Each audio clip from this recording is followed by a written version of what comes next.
no i4 TLX models were available to test, the naturally aspirated V6 scoots this sedan along with gusto.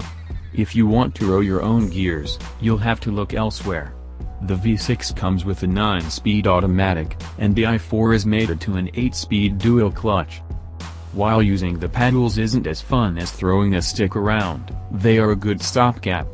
The shifts aren't lightning quick like the PDK you'll find in a Porsche, but they're fast enough to get it out of slush box territory. Of course, you'll have to use the strange Acura gear selector to hop into reverse and park.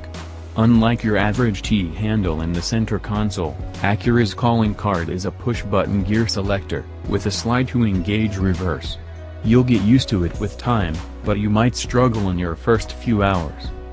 Like most in the class, Acura has variable drive modes to adjust shift points and engine performance.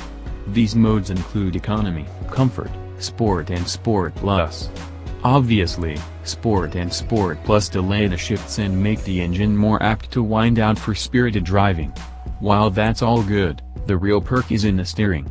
If you're in Econ or Comfort mode, the steering feels like a Honda, super lightweight. Switching to Sport Plus makes it much heavier.